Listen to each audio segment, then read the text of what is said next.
Bonjour à ceux qui nous rejoignent maintenant pour la dernière partie de notre journée webinaire qui a commencé ce matin à 10 heures. Alors maintenant, on va s'attaquer à une question très spécifique, très technique. C'est la prise en charge partielle par la sécurité sociale des traitements de PMA à l'étranger. Et donc, on a aujourd'hui pour en parler notre référente à l'association, Madame Charoé Raoul, qui s'occupe maintenant depuis un certain temps de ces dossiers avec passion, souvent tard le soir. Elle y consacre beaucoup de temps. Elle a passé beaucoup de temps à se former pour que les dossiers soient acceptés du premier coup. Et donc, elle va commencer par vous rappeler les conditions de la prise en charge, qui, je rappelle, qui est partielle. Et puis ensuite, bien sûr, elle répondra à vos questions si vous en avez. Et après, pour des questions très personnelles ou des dossiers, vous pourrez toujours, bien sûr, la contacter par mail tout d'abord, éventuellement, et vous donnera son numéro de téléphone. Je rappelle par contre que l'assistance au montage de dossiers est réservée, un, aux membres de l'association et deux, aux membres de l'association qui ont un traitement avec nos cliniques partenaires. Alors, je vous dis pourquoi. D'abord, auparavant, on le faisait pour tout le monde et la pauvre Charoé passait des nuits blanches tellement il y avait de dossiers. On recevait des dossiers de partout pour n'importe quelle clinique, c'était quasiment ingérable et même un temps complet n'y aurait pas suffi. Donc, on a été obligé de limiter son intervention aux personnes qui sont membres de l'association et qui ont un traitement avec nos cliniques conseillées. Alors, pourquoi? Parce qu'on les connaît, ces cliniques. Et comme on les connaît, on sait exactement qui joindre en cas de problème, quel papier demander, etc. Tandis que si on nous demande d'aider pour un dossier pour une clinique, je ne sais pas moi, en Californie ou à Chypre ou je ne sais pas où, il sera quasiment impossible d'obtenir les bons documents, d'obtenir des documents qui soient conformes à la loi française, dans la bonne langue, avec le bon texte, les bons codes, tout ça sera impossible et on peut bien sûr pas le faire. La pauvre Charoé ne pourrait pas résister à tout ça. Donc je vais lui passer la parole. Bonsoir Charoé. Bonsoir Philippe, bonsoir tout le monde. Merci pour cette présentation. Avant de démarrer à vous présenter la procédure à suivre pour pouvoir être éligible à une prise en charge partielle auprès du CNSE, qui est donc le Centre national des soins à l'étranger, je vais vous présenter en quelques lignes, enfin en quelques mots, pardon, mon parcours. Donc, j'ai 48 ans et après quelques années de tentatives par voie naturelle, je me suis tournée dans un premier temps vers l'adoption. Pourquoi? Parce que moi-même, je suis adoptée. J'ai été adoptée à l'âge de 9 mois et donc je connais parfaitement la procédure. Malheureusement, notre demande d'agrément a été refusée au motif que j'étais une personne adoptée et que ma sensibilité en tant qu'enfant, enfin, personne adoptée, était en contre-indication pour pouvoir être mère. Voilà, donc cette procédure, nous avons été avec mon époux jusqu'à la procédure amiable. Donc, nous avons attaqué le département de la Loire-Atlantique, qui malheureusement a maintenu donc son refus à l'amiable. Et donc, nous avons monté tout un dossier judiciaire pour aller au contentieux, donc au tribunal administratif. Et malheureusement, le tribunal administratif a donc maintenu son refus. Donc, il nous restait une autre alternative, c'était effectivement le don d'ovocytes, que je ne connaissais absolument pas du tout. Donc, j'ai fait, on pianote et tout, on prend des renseignements, et c'est comme ça, en fait, je suis arrivée au Cigognes de l'Espoir. Voilà, donc je passerai plein de détails parce que sinon je ne vais pas en finir. Et du coup, je me suis rendue donc en mai 2017. En mai 2017, je suis partie donc avec mon époux à Žilina, donc en République tchèque, donc une de nos cliniques partenaires. Et donc pour une tentative, puisque j'allais avoir mes 43 ans, donc c'était vraiment la dernière tentative qui me restait au compteur. Et en janvier 2018, eh bien, sont nées mes petites jumelles qui ont qui ont 5 ans. Voilà. Donc, elles s'appellent Jade et Émilie. Donc, peut-être que vous les apercevrez peut-être entre-temps sur la vidéo ou de toute façon, peut-être que aux prochaines réunions, elles m'accompagneront avec mon époux. Voilà, donc c'était un petit peu la petite présentation. Et donc, depuis 5 ans, maintenant, j'accompagne, en fait, j'avais proposé à Philippe d'accompagner tous nos membres dans ce parcours administratif pour la demande de prise en charge partielle, parce que je me suis aperçue que c'était vraiment très, très difficile et beaucoup de personnes n'avaient aucune connaissance et aucune compétence. Donc, j'ai créé ce service d'accompagnement auprès de l'ensemble des membres de notre association. Voilà, en fait, la présentation. Donc, pour revenir à la demande d'entente préalable, vous avez donc un certain nombre de documents à joindre. Alors, c'est un peu le parcours du combattant pour beaucoup d'entre vous parce que c'est long, c'est fastidieux et parfois vous n'avez pas le temps, parfois vous êtes confronté au refus des gynécologues de vous aider, de vous accompagner, etc., etc. Alors, j'essaye au mieux de trouver des solutions pour que vous puissiez en fait réunir un certain nombre de documents pour que vous puissiez ensuite l'adresser au CNSE. Alors, la procédure, elle est très claire. Donc, il est important alors d'adresser l'ensemble de votre dossier en lettres recommandées avec accusé de réception. Pourquoi? Parce qu'en fait, c'est simplement pour que vous ayez une preuve comme quoi vous avez bien adressé votre courrier, tout simplement. Et puis, si jamais il y a un litige, vous avez de la matière pour pouvoir vous défendre. Alors, donc, ce dossier comprend donc un certain nombre de pièces. Le premier document, qui est le plus difficile à obtenir, c'est la lettre de votre gynécologue. Alors, pas médecin, je bien dit gynécologue, qui vous suit, qui précise en fait qu'il doit rédiger une lettre qui relate en quelques lignes votre parcours et donner les motifs pour lesquels il vous invite à vous projeter sur le don d'ovocytes. Alors, cette lettre est extrêmement compliquée à avoir. Je sais que là, j'ai pas mal de dossiers actuellement où justement nos membres sont confrontés à ce refus des gynécos qui ne veulent pas établir de courrier ou qui simplement font un courrier, mais alors à la va-vite, qui dit, ben voilà, Madame Attel souffre d'une infertilité, elle doit passer par le don d'ovocytes. Eh ben non, ce courrier-là, ça ne va pas. Donc, il faut vraiment un courrier qui explique en quelques lignes votre parcours et vraiment les motifs et les raisons pour lesquelles vous devez recourir à un don d'ovocytes à l'étranger. Alors, pour ce type de courrier, je vous rassure, je peux vous accompagner. Donc, comme je le fais très régulièrement, les personnes m'envoient le courrier du gynéco que je valide ou pas. Je valide, tant mieux. 99%, je valide pas. Comme ça, c'est simple.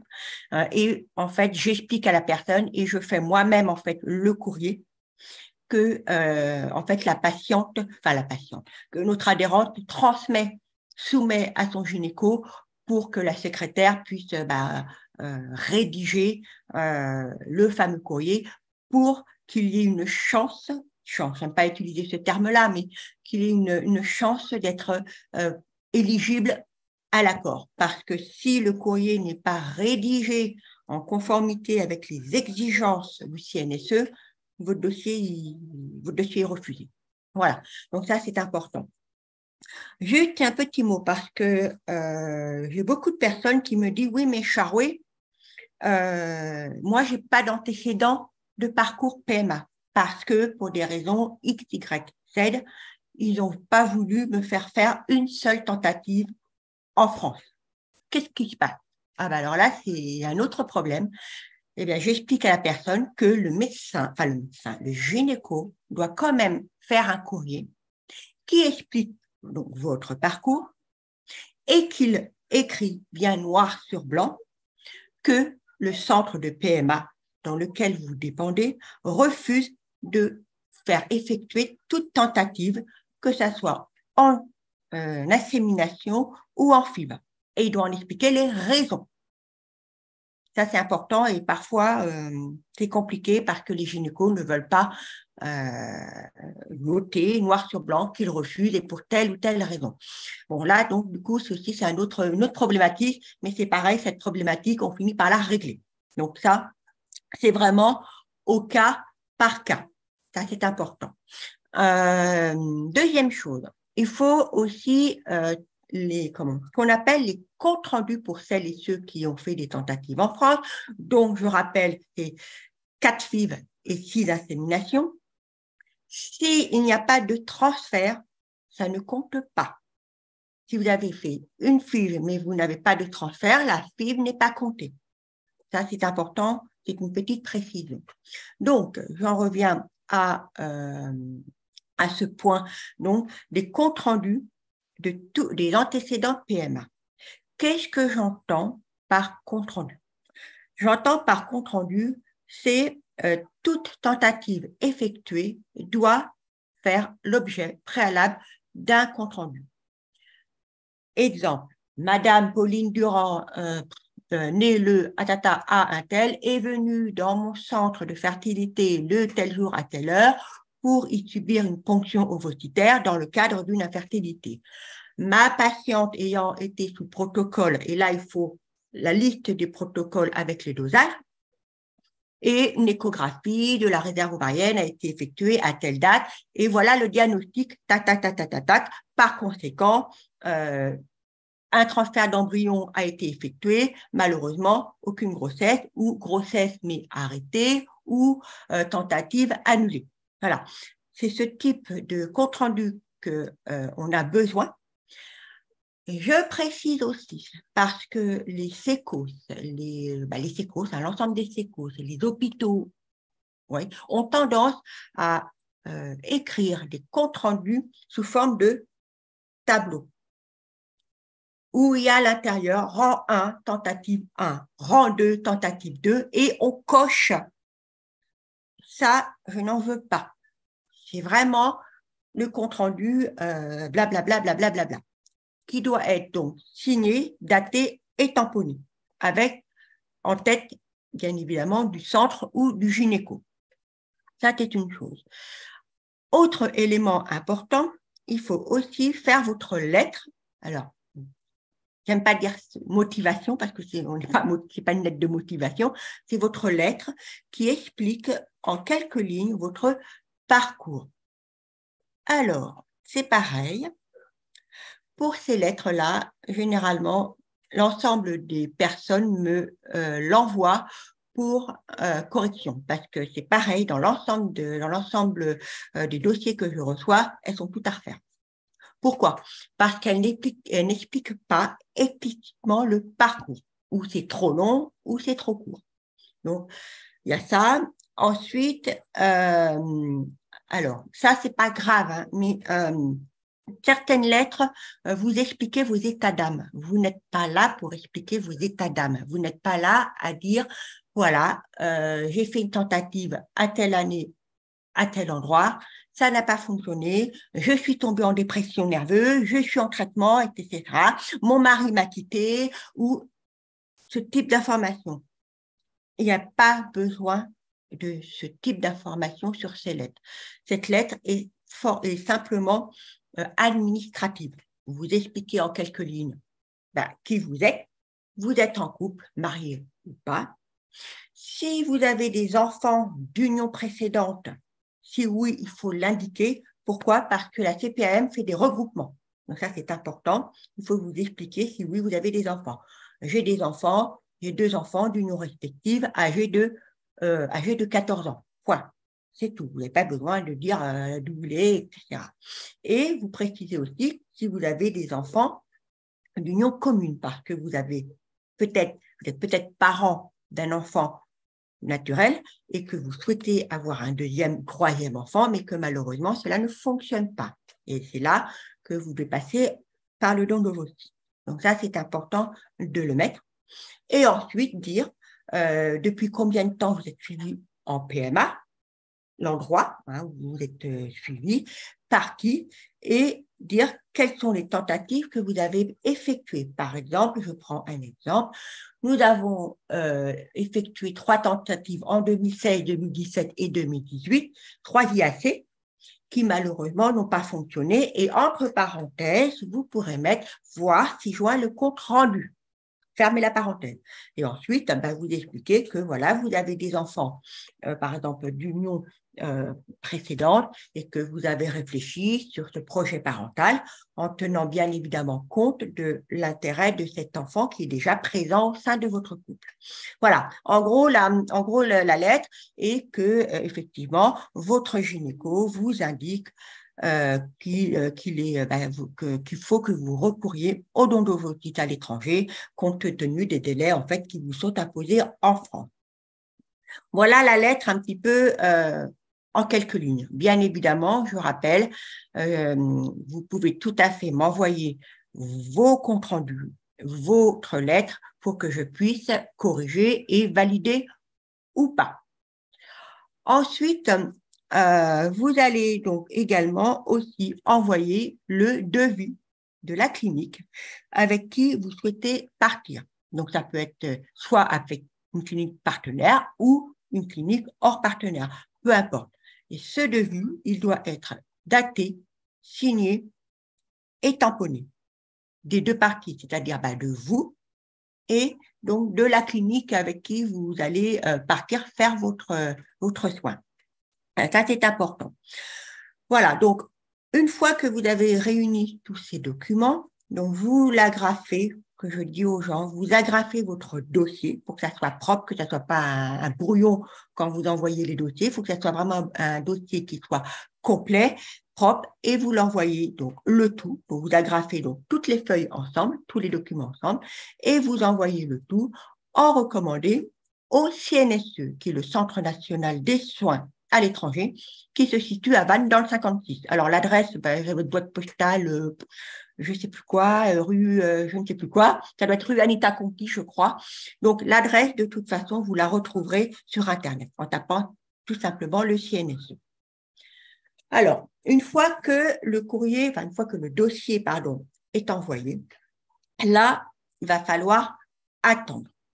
Alors, il est important que je vais vous dire qui suis parce que pour avoir un accord d'entente préalable, il faut que vous puissiez avoir cette notification qu'on appelle le formulaire S, comme la lettre de Sophie, et le chiffre 2.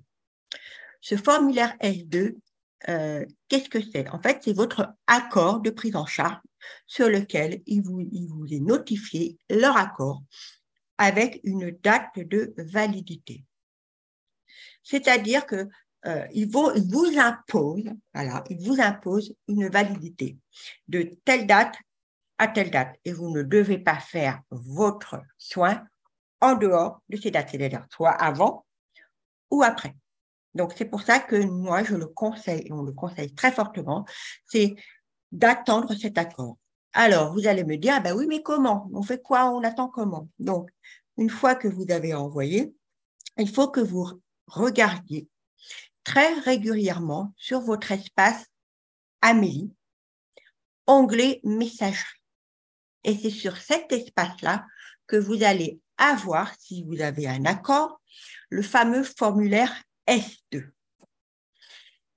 Si toutefois vous essuyez un refus, ce sera une lettre recommandée avec accusé de réception qui vous notifie les refus. Alors, généralement, les refus, depuis que j'accompagne les cigognes, sont quasiment inexistants. Voilà. Pourquoi? Parce que justement, je suis très exigeante justement pour que ce dossier puisse être conçu vraiment dans les exigences du CNSE pour que vous ayez vraiment du premier coup l'accord. Alors, les délais en fait de traitement. Alors, malheureusement, ça varie. Ça varie en fait entre 7 jours et 4 mois. Alors, il y en a qui vont faire des gros yeux. 4 mois, c'est extrêmement rarissime. Ça m'est arrivé en 5 ans, peut-être, j'ai dû peut-être avoir 2 ou 3 dossiers, mais c'était vraiment des dossiers particuliers. D'accord? Là, les délais moyens actuellement, ce que j'ai, moi, en retour de nos cigognes, c'est à peu près du 1 mois et demi. Voilà, donc ça c'est important. Et dès lors que vous avez votre notification d'accord, il faudra bien regarder la date de validité. On nous dit voilà, date de validité valable pour une seule tentative. C'est de telle date à telle date. À partir de là, vous prendrez contact avec la clinique pour leur dire voilà, j'ai mon accord de telle date à telle date et qu'on peut commencer à programmer notre venue. Voilà, donc ça c'est important, je le dis, parce que il y a quand même pas mal de personnes qui ont malheureusement eu un accord, mais qui sont parties en dehors de cette prise en charge, donc n'ont pas pu être remboursées. Alors, je ne sais pas, je vais vous montrer, je ne sais pas si vous allez voir à l'écran. Je ne suis pas très bonne moi, pour faire des partages d'écran parce que je ne connais rien. Donc, en gros, voilà. Je ne sais pas si... On ne voit pas.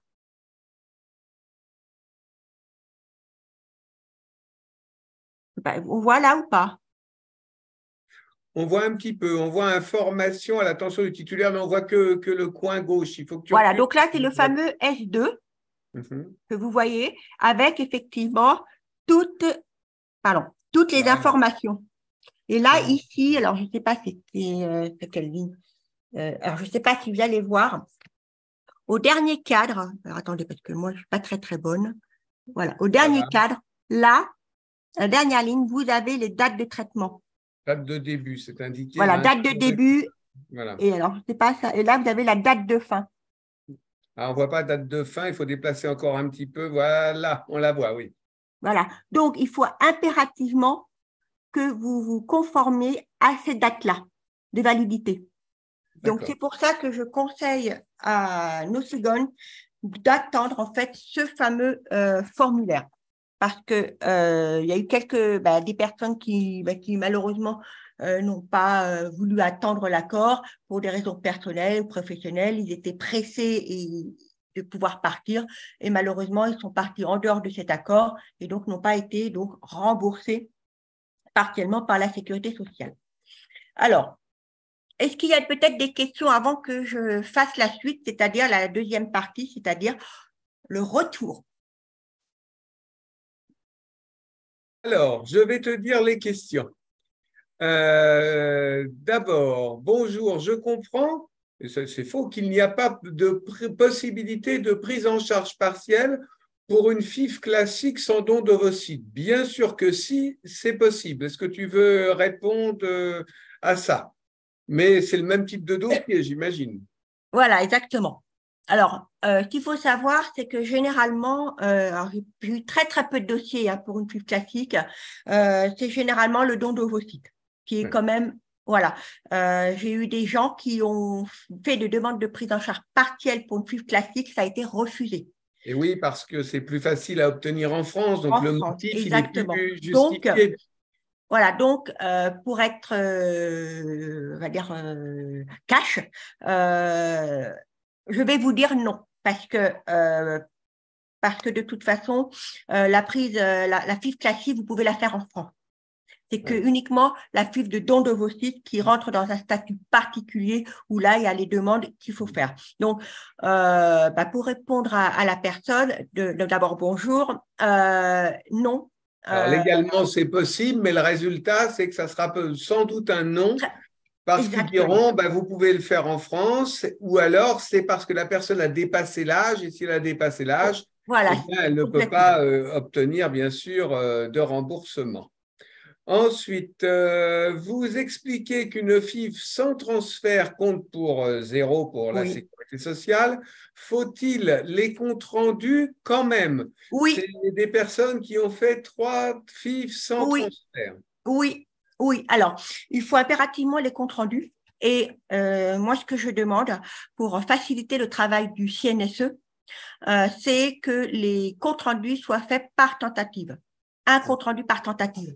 Parce que sinon, voilà, c'est quand même beaucoup plus clair pour le CNSE qui va étudier votre demande, c'est faire un compte-rendu par tentative. Et je réponds oui, même s'il n'y a pas de transfert, il faut que votre établissement de votre PMA, pardon, ou le CECOS, vous établisse les comptes rendus sans transfert. Alors, question suivante, quelle est la durée moyenne de validité de l'accord? Combien de temps est Alors, l'accord? généralement, on est sur du 1 an. Oui. Sauf pour les personnes qui, comme moi à l'époque, approchent les 43 balais. Ben oui, c'est ou 1 an ou l'âge maximum. Ou là, voilà, tout à fait. À combien s'élève la prise en charge? Oui, faut donner le chiffre à jour. Alors, la prise en charge. Donc, vous avez une prise en charge qui est forfaitaire.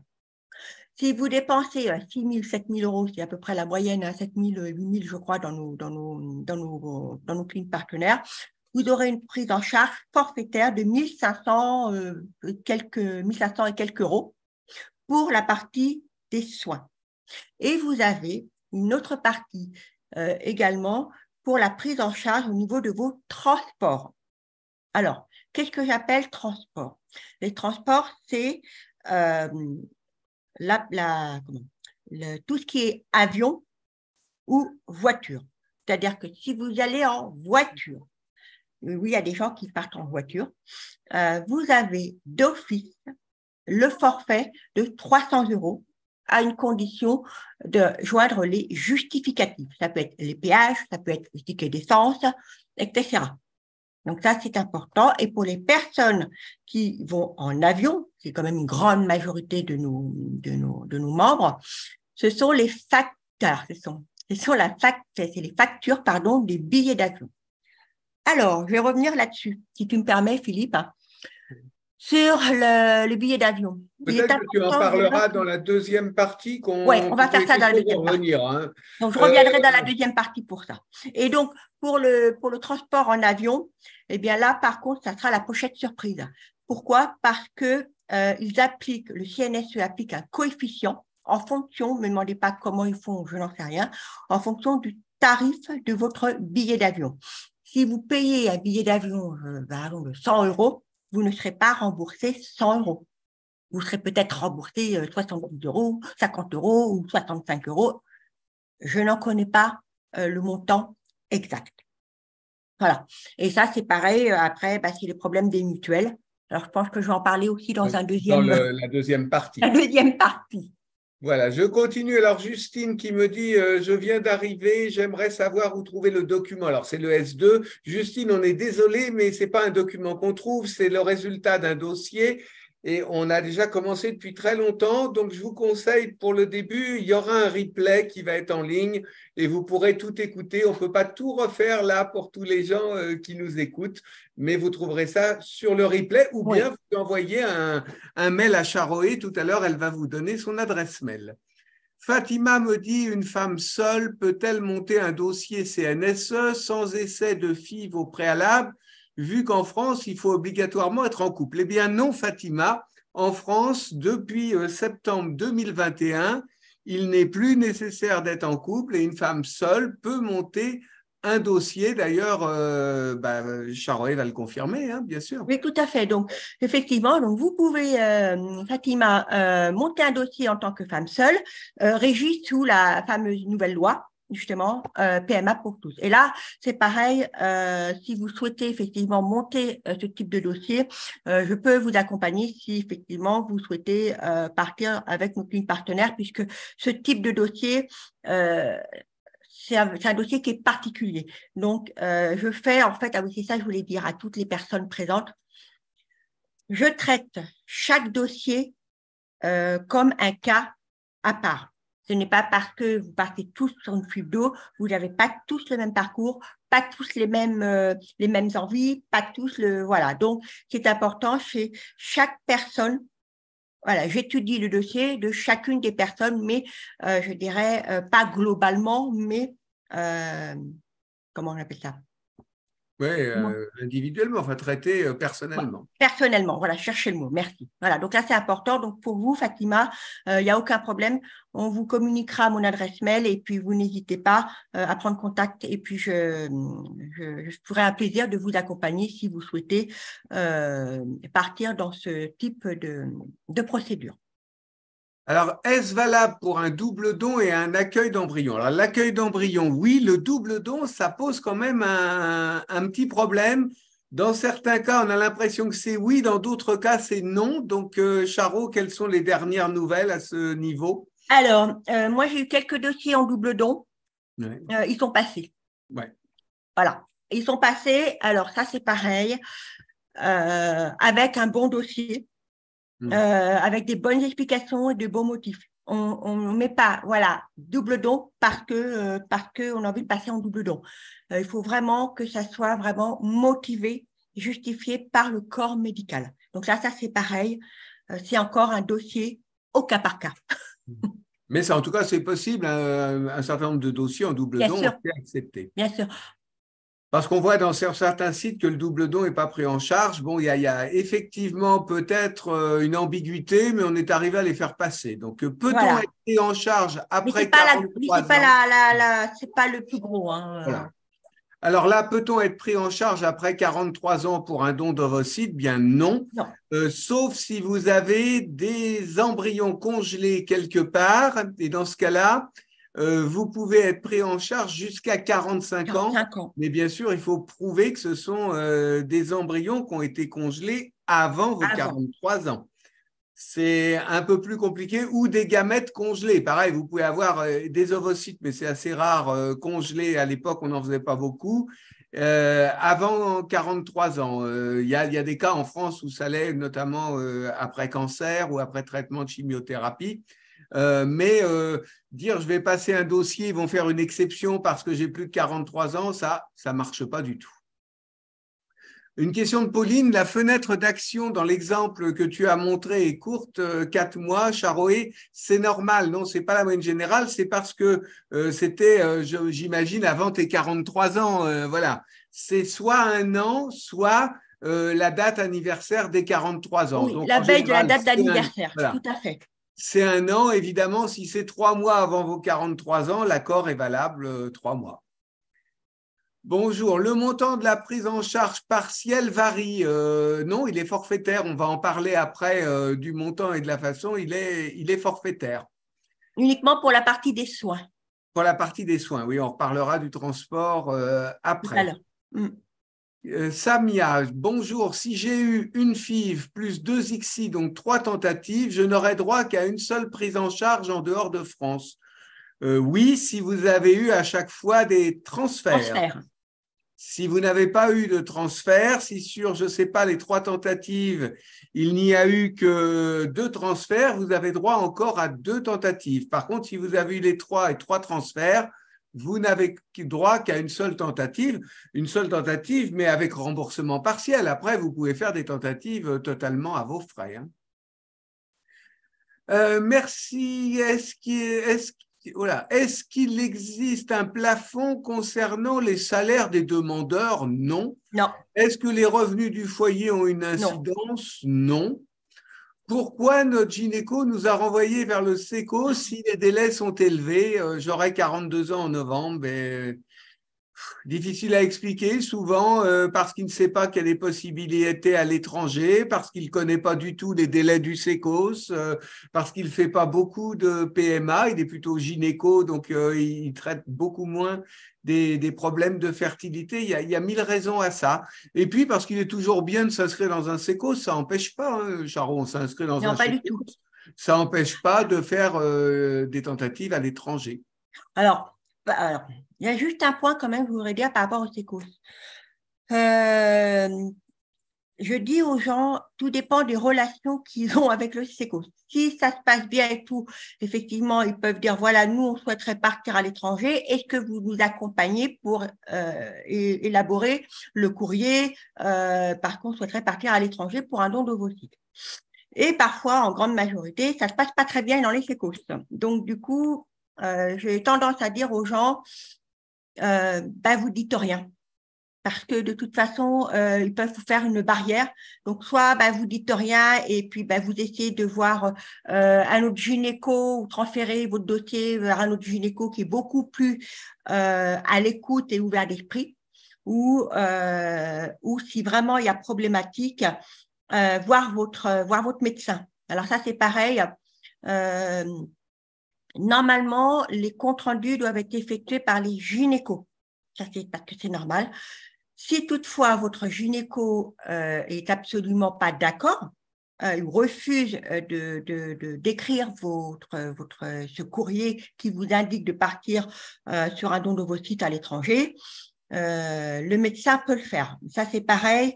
Ça, si vous avez ce type de cas-là, je vous expliquerai plus en détail, en personne, parce que là, c'est compliqué, et puis il y a des choses que je ne peux pas dire pour des raisons d'éthique et des raisons de respect. Voilà, donc si vous avez un cas comme ça, bien évidemment, il y a une autre solution que je vous apporterai. Donc, no stress. C'est important.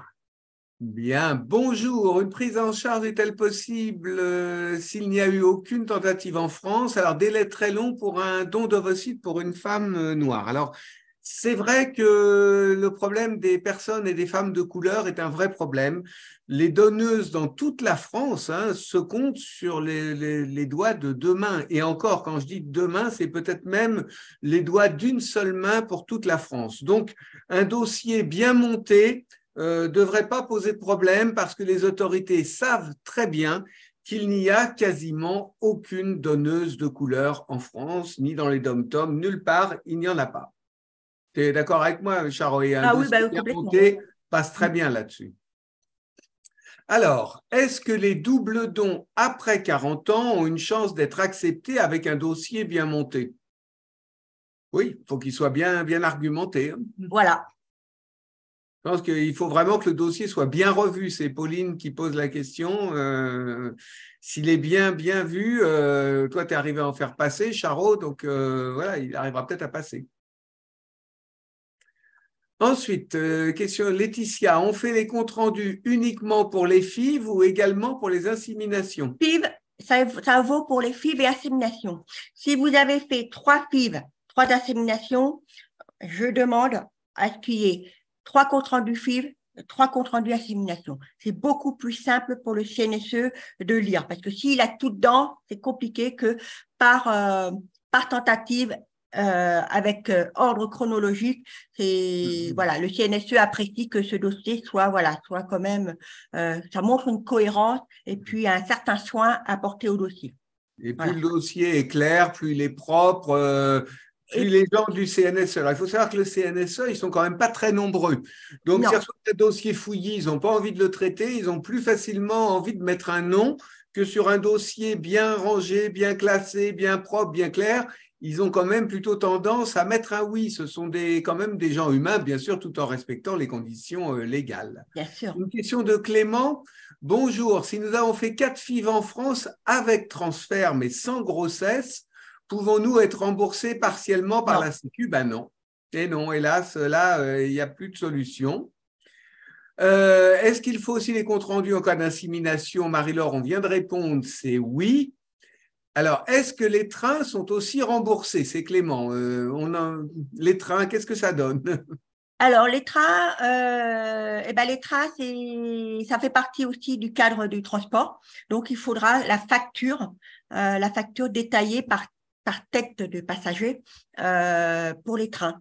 Donc, il faut aussi mettre tout ça dans les justificatifs une fois que vous êtes revenu. Et après, c'est les CNSE qui décident de la prise en charge partielle de vos transports. Alors, je vous avoue que les trains, en 5 ans, j'en ai jamais eu. J'ai eu que l'avion, parce que les gens vont à leur aéroport. Voilà, donc j'ai peut-être en 5 ans, mes souvenirs sont bons, j'ai dû avoir 1 ou 2 personnes en train, mais c'est vraiment extrêmement rare. Généralement, les gens ils vont en voiture jusqu'à la gare ou à l'aéroport le plus proche et prennent l'avion. Ça peut être éventuellement un train de préacheminement ou quelque chose comme ça. Parce que bon, le train pur sur une longue distance est souvent même plus cher que l'avion. Luanda, qui je sais d'origine brésilienne, je l'ai entendu tout à l'heure, est-ce que les mutuelles prennent en charge? On va en Oula, parler dans la deuxième partie, on en Luanda. parlera. Bien sûr, alors c'est même très compliqué. Pauline, notre gynécologue, nous a parlé elle-même de l'étranger suite à 6 échecs. Elle nous a dit que le SECOS n'était pas en mesure de nous fournir des ovocytes assez rapidement. Nous sommes en parcours depuis 2019. Est-ce qu'elle doit nous faire des comptes rendus pour chaque tentative d'échec? Oui, bien sûr. Déjà, 6 tentatives, c'est beaucoup, mais effectivement, il faut les comptes rendus pour chacune. Avez-vous une trame qu'on pourrait soumettre à notre gynéco pour qu'elle s'en inspire de compte rendu? Non, parce qu'on ne peut pas faire. Chaque cas est bien sûr différent, quoi. C'est très. Alors, on peut peut-être avoir des exemples. On ne peut pas vous donner l'exemple de quelqu'un parce que tout le monde fait un traitement différent. Mais par contre, Charoé peut aider le gynéco éventuellement à rédiger le Oui, bon document. oui. Alors, ce qu'il faut savoir, c'est que, bien évidemment, avec ton accord, hein, que je fais toujours des choses avec ton accord, parfois j'interviens, et là encore, je suis intervenue auprès d'une gynéco qui avait beaucoup de mal à comprendre ma demande. Donc, je lui ai fait un mail en lui expliquant d'abord, en me présentant, parce qu'il faut pas débouler comme ça, hein, faut les prendre quand même avec des pincettes, hein, puisqu'on en a besoin, hein, les gynécos, on en a besoin. Et ensuite, voilà, je lui ai dit voilà ce que j'avais besoin et je lui ai fait en fait complètement le courrier, c'est-à-dire qu'avec l'accord de sa patiente et de toutes les informations que j'ai pu recueillir, j'ai moi-même écrit le courrier et qui est effectivement qui a été d'ailleurs validé, hein, puisque sa secrétaire l'a écrit. Bon, elle a fait quelques changements parce qu'il y a eu des petits changements entre-temps dans le parcours de sa patiente, mais en gros, toutes les infos que j'avais demandées, elle les a bien remis et tout. Donc oui, je peux également, bien évidemment, avec votre accord, intervenir auprès de votre gynéco pour vous accompagner en ce sens. Oui. Pauline me dit qu'on n'a pas répondu à sa question, alors qu'on vient d'y répondre il y a peut-être 2, 3 minutes. Pauline qui nous disait, suite à 6 échecs et au SECOS qui ne pouvait pas fournir des ovocytes assez rapidement, est-ce qu'elle doit nous faire des comptes rendus pour chaque Oui, tentative d'échec? Nous répétons à nouveau, hein, Pauline, oui, il faut des comptes rendus pour chaque tentative d'échec. Laetitia, on a déjà répondu à ces questions. Doit-on mettre que les comptes rendus de FIV ou également les les deux. inséminations? Faut les deux. Pour les deux. J'ai une insuffisance ovarienne précoce depuis que j'ai 33 ans. J'en ai 41 ans. Je n'ai jamais essayé de FIV avec don d'ovocytes. C'est le moment effectivement de prendre contact avec les cliniques parce que vous avez déjà 41 ans. Donc, effectivement, c'est un traitement qui a de grandes chances de marcher. Alors, 41 ans en France, aller à un SECOS, à mon avis, il y a très peu de chances qu'on vous propose un traitement en France et il faudra sans doute vous tourner vers l'étranger rapidement. Alors, Justine, on nous a fait savoir sur Montpellier qu'on peut partir à l'étranger. Ils sont pas fermés car ils savent les délais. Ben non, non, il n'y a pas de raison qu'ils soient fermés. Moi, j'ai rencontré le SECOS de Nice il y a 15 jours, 3 semaines. Ils nous ont carrément demandé des informations sur les cliniques que nous conseillons à l'étranger parce qu'ils ont des tas de gens à y envoyer parce qu'ils ne pourront pas traiter toutes les demandes que le SECOS a reçues. Ils sont totalement débordés. Et là, hélas, on ne peut pas faire grand-chose. Hein, c'est les pouvoirs publics français.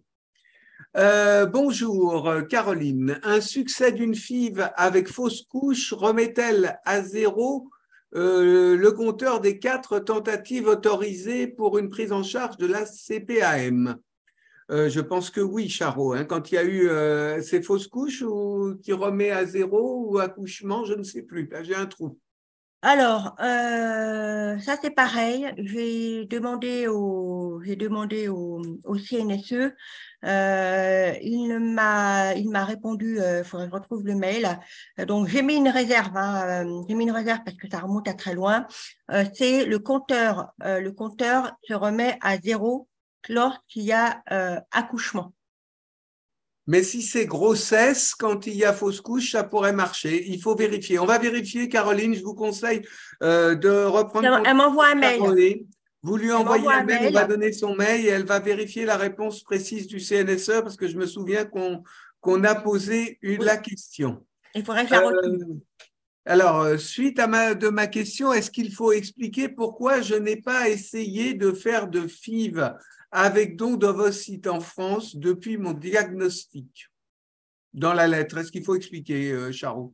Pourquoi Ah, alors oui, elle peut bien évidemment, elle peut bien évidemment expliquer en quelques lignes pourquoi ils n'ont pas essayé de faire de filles avec don d'ovocytes. Ça peut être parce que c'est par rapport au délai, c'est parce que ça peut être une maladie. Donc là, ça c'est encore particulier, personnel. Et c'est aussi au gynéco d'expliquer. hmm, C'est au gynéco d'expliquer ils le mettent dans pourquoi. le fameux courrier? Voilà, pourquoi il n'a pas fait de tentative avec don d'ovocytes, pour telle ou telle raison. Il faut que ça soit très clairement explicite.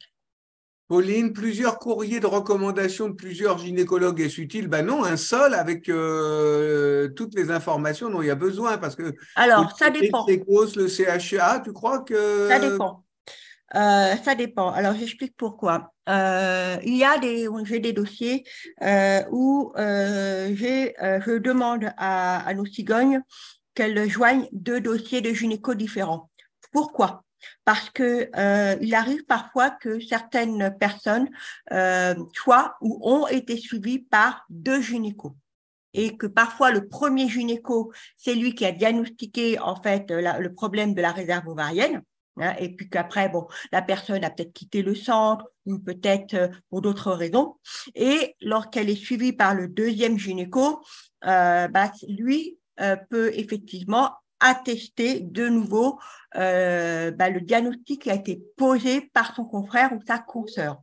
Donc effectivement, ça c'est pareil, c'est selon le cas.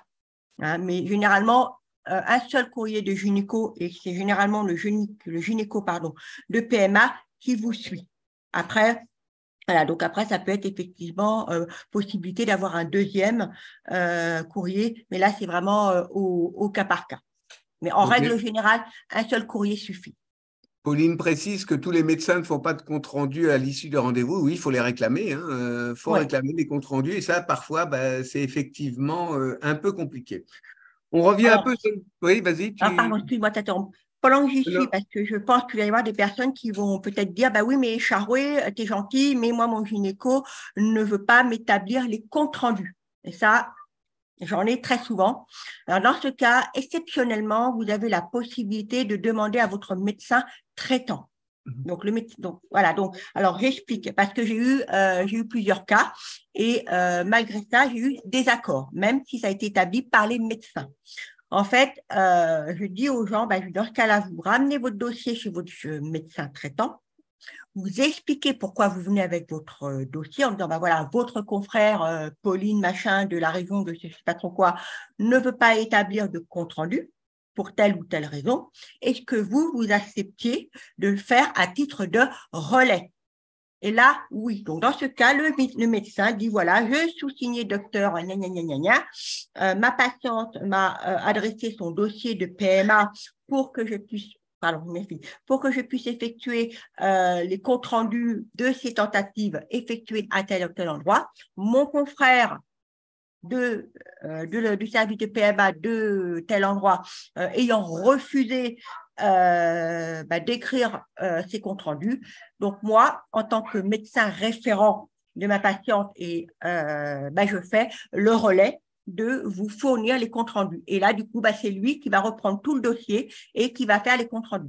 Et donc là, à cette condition-là, c'est accordé. J'ai eu des accords parce que le médecin a expliqué pourquoi il prenait le relais. Et ça, il faut bien le préciser dans le courrier du médecin qu'il le fait à titre de relais parce que son confrère refuse. Et ça, c'est important. Mais ça doit rester, on est d'accord, une exception. À titre exceptionnel.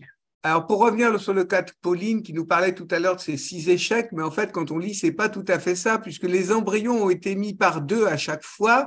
C'est donc pas 6 échecs, mais 3 échecs, 3 transferts. Donc, il y aura bien une prise en charge pour Oui, encore un dossier. En oui. fait, c'est dès que 3 échecs, c'est pas parce qu'on a implanté 2 embryons que c'est considéré comme 2 échecs, c'est un seul. Donc, vous avez encore un dossier possible. Spectateur anonyme, donc sur le site de Jade, l'assurance maladie, il y a un modèle de certificat médical du gynécologue pour l'AMP à l'étranger. Le recommandez-vous? Ben moi, je le connais pas. Est-ce que tu le connais? Tu l'as vu? alors moi, je l'ai vu. Euh, alors, je l'ai vu. Il n'est pas trop mal. Elle peut servir de base. Ça peut servir de base. Après, alors je le recommande pas. Alors, je le recommande pas. Pourquoi? Parce que je ne trouve pas personnalisé. Ce qui est important, c'est ce que j'explique à chacune des personnes, il faut personnaliser votre dossier. C'est pas je prends le formulaire et je recopie.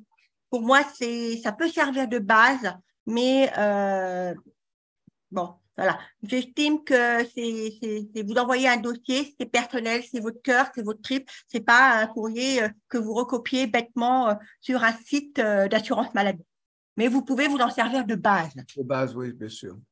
Eh bien, c'est bon pour la première partie. Donc maintenant, on va passer à la deuxième partie. Chance, vous avez eu votre accord préalable, je le précise, hein, avant de partir. Vous êtes parti faire votre traitement, vous revenez et maintenant, vous voulez vous faire rembourser. Charo, deuxième partie. Alors, vous m'excusez, j'ai les enfants à côté.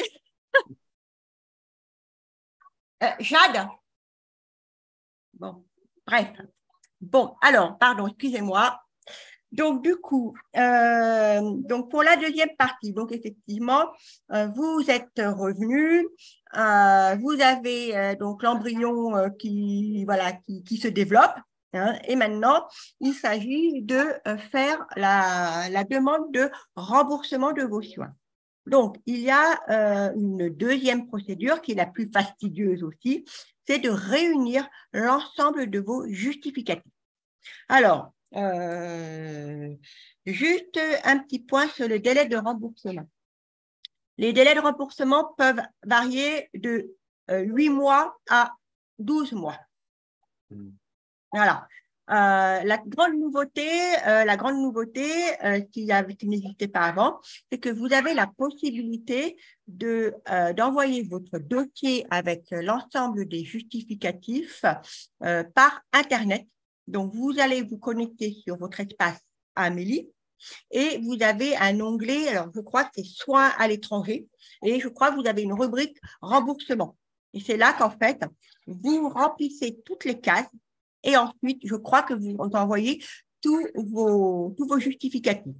Et dès là, si vous faites cette option-là, votre dossier donc arrive directement au service du CNSE.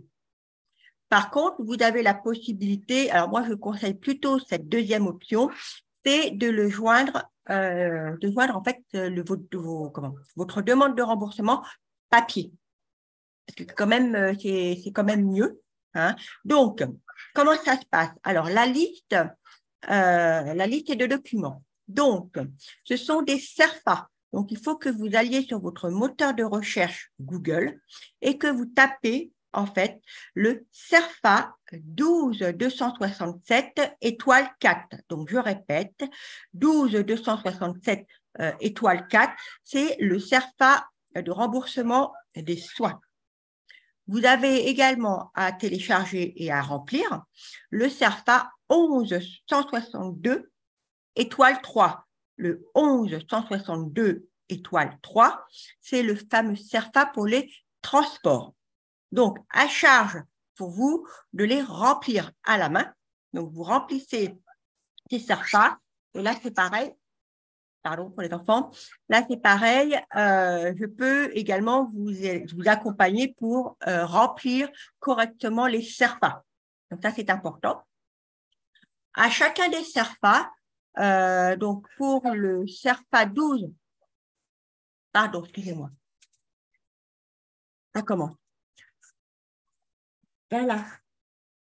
Pour le CERFA 12, 267 étoile 4, c'est le fameux CERFA des soins.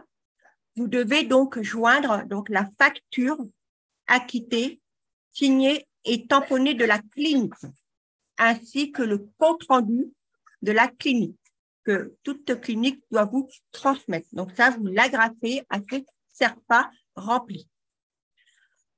Pour le CERFA 11162 étoile 3, très compliqué. Donc là, c'est la partie du CERFA pour le transport. Donc là, vous devez joindre à ce CERFA, c'est la facture acquittée, signée et tamponnée de votre facture de billet, généralement d'avion ou de train si vous êtes parti en train. Ça, c'est important. Il faut que ça soit signé, daté, tamponné. Alors, pour les personnes qui prennent leur billet d'avion par voie dématérialisée, ben là, c'est problématique parce que vous n'avez pas le tampon et vous n'avez pas la signature. Donc là, c'est très compliqué matériellement. Donc, nous conseillons, enfin moi je le conseille, c'est de passer par une agence de voyage physique. Voilà, ça c'est important. Donc, voilà un petit peu pour s'occuper de la partie des demandes de remboursement. C'est pareil, ne vous inquiétez pas. Pour les personnes, je rappelle, pour les personnes qui sont parties donc dans une de nos cliniques partenaires, seront bien évidemment accompagnées s'ils ont un besoin pour que je les aide à remplir leur formulaire CERFA. Voilà.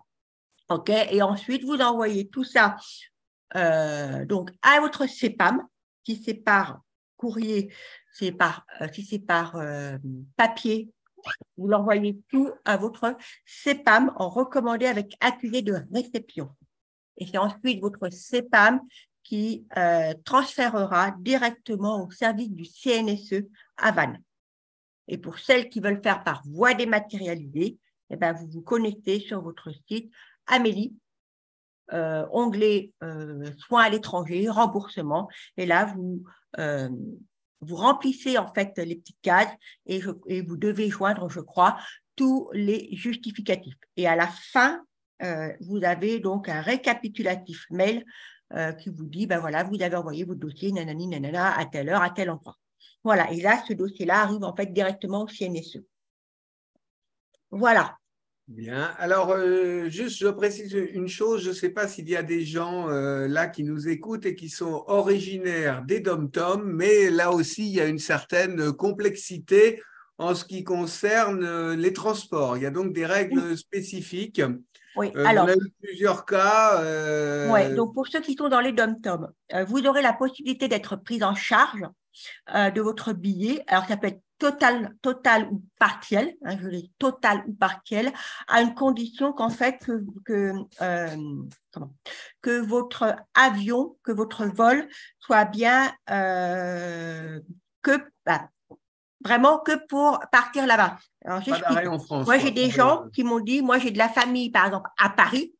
Donc, je vais prendre un avion pour Paris. Je reste 3 jours sur Paris et ensuite, je prends un autre avion de Paris pour partir sur Prague.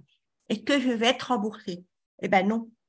Eh bien, non, parce que vous êtes resté en famille, vous n'êtes pas parti pour les soins. Donc, vous devez prendre, je ne sais pas, de votre aéroport d'où vous êtes, directement. C'est-à-dire une correspondance immédiate, c'est-à-dire que le Exactement. vol qui soit via la France, c'est normal souvent, mais dans ce cas-là, la correspondance doit être immédiate. C'est 1 heure, c'est 2 heures, c'est pas 2 jours. Voilà. Et là, ils font vraiment très attention à ça, que le billet ne serve pas pour des vacances ou un séjour en famille en plus. Donc ça, c'est vraiment très clair. Bien. Le billet doit être de bout en bout avec le stop ou le plus court possible. Et ça, une agence de voyage sait tout à fait établir ce genre de choses. Question, si on prend la voiture, c'est vrai, facture d'essence et de péage doivent-elles être signées, datées et tamponnées? Ça me semble difficile, Charo. Non, en fait, ce sont les originaux qu'il faut envoyer, Attention. c'est les originaux, pas les copies. Ah, je vois qu'il y a une demoiselle sur les deux qui apparaît. Voilà, comme vous disiez Charoé tout à l'heure, elle a eu des jumelles il y a maintenant 5 ans. Donc voilà. Voilà, donc là, je vous présente Mélie. Voilà, Bonjour, Mélie. tu fais bonjour, un coucou. Et Jade ne doit pas être loin, elles sont Jade, jumelles. elle pleure là, elle est dans son Ah coin, bon, là, elle pleure. bon, ben, j'allais dire, elles ne sont pas loin.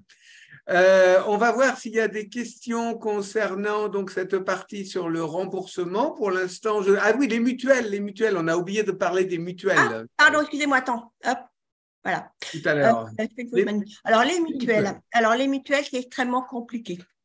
Parce qu'en fait, les mutuelles vont vous dire, ah ben nous, pour pouvoir vous dire si oui ou non on prend partiellement ou garantie, on a besoin de connaître les codifications des actes ou et le décompte de remboursement. Alors, quand bien même je transmets aux cigognes les codifications des actes appliqués, les mutuelles ne sont pas foutues de répondre. Ils disent, ben, finalement, on veut avoir vos décomptes de remboursement. Bon, c'est complètement l'anarchie. Donc ça, c'est très compliqué. En revanche, et ça, je l'ai dit également à Radka, hein, notre partenaire à Sanus, et à Zline, donc, parce que je suis extrêmement, voilà, je suis franche et puis je dis ce qui est. Pour les personnes qui partent à Zline, alors c'est pas pour dire partez à Zline, hein, je suis pas du tout là pour dire partir dans telle clinique, c'est pas du tout l'objet du webinaire. Les personnes qui vont à Zline, en termes de mutuelle, elles seront plus facilement remboursées. Pourquoi? Parce qu'en fait, Zline applique, alors après c'est comme ça, applique en fait le terme de l'hospitalisation. Voilà, ils mettent en fait sur la facture ou le devis hospitalisation 7 jours. Et dès lors que vous avez marqué hospitalisation, il faut que vous demandiez à votre mutuelle qu'elle augmente le plafond de garantie hospitalisation. Alors, niveau 1, niveau 2 ou niveau 3, hein, ou ABC, je ne sais pas trop comment les mutuelles elles font. Généralement, c'est des niveaux 1, 2, 3. Et leur dire que voilà, vous partez, vous êtes hospitalisé dans le cadre de soins programmés à l'étranger, mais vous restez dans l'Union européenne.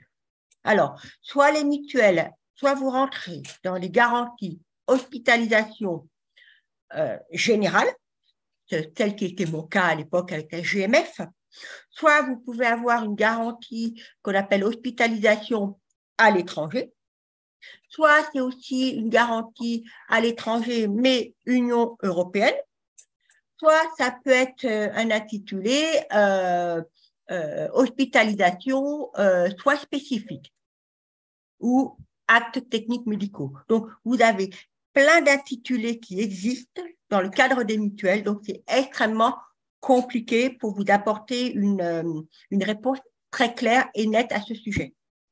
Et pour les personnes qui vont à Sanus, qui eux ne sont pas hospitalisées, ils sont détachés sur les extérieurs. Quand je parle de détachement, c'est-à-dire qu'elles sont hébergées chez des partenaires hôteliers, je crois.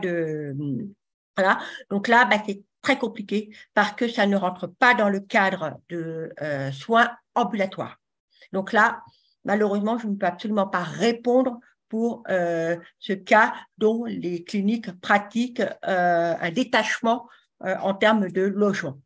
Voilà, Donc, donc en fait, ça il va faut être la admettre, prochaine surprise. Donc, que c'est la loterie dans beaucoup de cas. voilà, Hein, et donc j'ai et même tendance en à demandant dire, à l'avance. voilà, donc j'ai tendance à dire, bah, ça sera la prochaine surprise. Voilà, c'est Ne ça. comptez pas sur votre mutuelle. Voilà, on ne demande pas à l'avance. De toute façon, ils répondent n'importe quoi. Donc, la seule Complètement. solution, c'est envoyer effectivement le décompte et voir. Par contre, je vais répondre à la dernière question que je vois.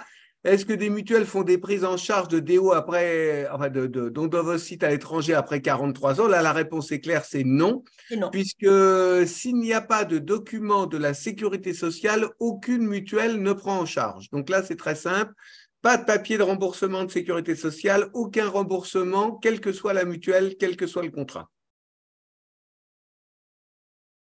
Voilà, bah écoute, je ne vois plus de réponse. Je crois que tu as répondu à beaucoup, beaucoup, beaucoup de questions. Alors maintenant, comment te joindre? Il va falloir que tu donnes ton adresse mail pour que les gens puissent te joindre, t'envoyer des messages.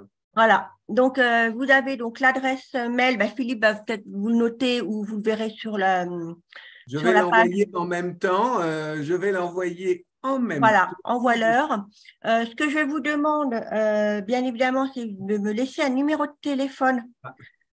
Alors, Charo, je ne peux pas l'envoyer parce que ah, le module pour l'envoyer n'apparaît plus, ça arrive. Donc, il faut que tu me la redonnes là, tout de suite à l'écran pour que tu la. alors, c'est Raoul, oula, Raoul Charouet, donc tout attaché en minuscule.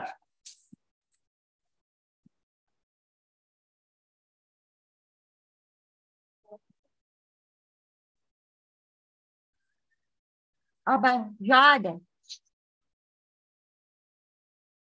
Arrobase gmail.com. gmail.com. Alors, vous avez noté comment s'écrit Charoé, hein, bien sûr, c'est C-H-A-R-O. A-R-O-E-Y. Je viens juste de l'afficher à côté de ton nom en bas Voilà. de l'écran, puisque Hein. Donc, voilà, j'ai pas le reste pour voilà, agir. donc donc voilà, donc si vous souhaitez me contacter, il n'y a aucun problème. Par contre, vous n'oubliez pas votre numéro de téléphone. Ça, c'est Ça y est, important. j'ai Hein, retrouvé l'endroit où le mettre. Fabuleux. Je vais pouvoir. pour que je puisse vous contacter. J'ai mis. Alors, au niveau, alors c'est vrai que bon, je vous rappellerai. Alors, c'est vrai que là, bon, avec mon travail, ben, ça peut être après mon travail, bien évidemment. Donc voilà, ça peut être aussi en soirée. Hein, voilà. Donc parfois, ben, parfois effectivement, j'émets des appels parfois très tard. Ça peut être 22h, 23h. Bon, peut-être pas minuit, mais bon, 22, 23h, parce que voilà, j'ai mes enfants, j'ai ma vie de famille, hein, comme tout le monde. Voilà, donc bon, là, ça paye. Donc voilà, donc c'est pour ça que je dirais, extensible, hein, en termes de contact, en fait. Alors, Et dernière je suis question joignable du lundi au dimanche. qui vient de tomber en dernier. Charoé, en général, les mutuelles prennent en charge à quelle hauteur en euros? Tu as une idée? C'est très variable, hein, très, très Alors, variable. ça peut être zéro, Oui, c'est ça. voilà, ça peut être zéro ou ça peut être euh, le reste à charge. Alors, c'est très rare. Très rare. Là, je crois que sur 8 000 et quelques euros, donc il y a eu la Sécu qui a pris pour une patiente 1 500 euros, plus 300 parce qu'elle était partie donc en voiture. Hein, donc là, il y a eu d'office 300 euros. Et la mutuelle a pris, je crois qu'il devait lui rester à charge que 1 000 euros. Donc, Ouais, c'est c'est pas mal presque du rien, tout. mais c'est un cas rarissime, hein. Moi, Un j'en ai cas vu beaucoup rarissime. aussi. C'est Voilà. vraiment rarissime. C'est plus souvent zéro, hein, il faut le Et faire. ouais, oui. Voilà, il ne faut pas donner de faux espoirs. Non, non, non. Question Donc, surtout, sensible. ne tenez pas compte de la mutuelle. Quelqu'un qui dit, y a-t-il une mutuelle que vous recommanderiez? Là, on va répondre non, parce qu'on a même cherché au nom de l'association à trouver une mutuelle qui serait un peu plus favorable. On n'a jamais trouvé une mutuelle favorable. Non. Au contraire, toutes les mutuelles ont tendance à exclure de plus en plus ce type de soins à l'étranger. Donc, plus le contrat est récent, moins il y a de chances d'être remboursé actuellement. J'ai aussi Marie-Laure, on va dire que c'est la dernière. Là, mon gynéco m'a dit que le CNSE ne remboursait qu'une seule tentative. S'il me reste 2 tentatives sur les 4, est-ce que le CNSE peut rembourser les 2?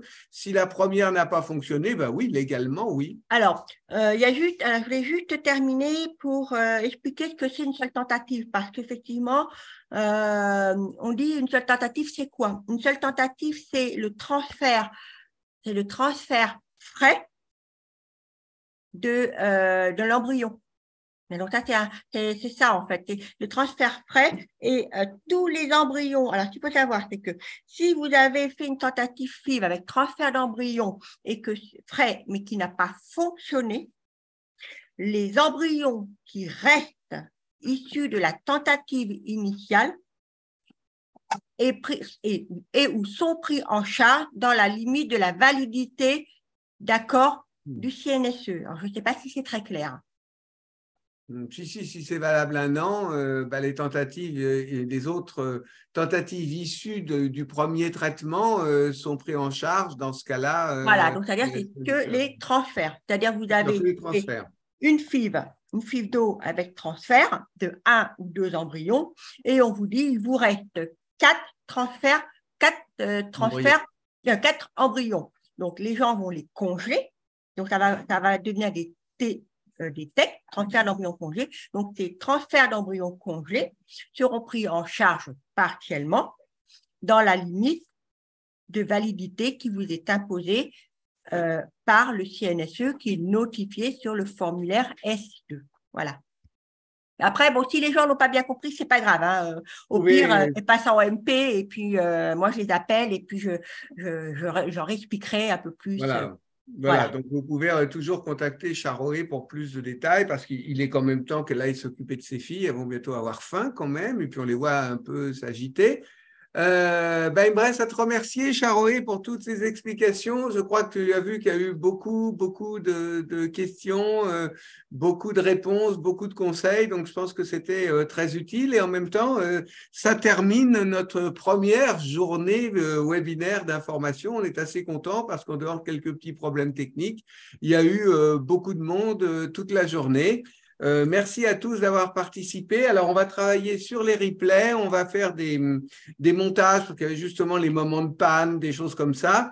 Et bientôt, sur tous les réseaux sociaux, sur notre site, sur YouTube, sur Facebook, il y aura les replays de cette journée. Vous pourrez retrouver toutes les informations. Je vous rappelle qu'il est encore temps de prendre rendez-vous avec les cliniques. Vous pouvez aller sur la page du site où il y avait la journée d'indiquer, il y a les liens encore pendant jusqu'à demain ou peut-être jusqu'à lundi. Vous pourrez encore prendre ces rendez-vous.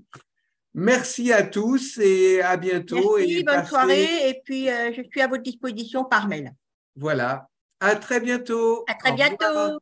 Bye bye.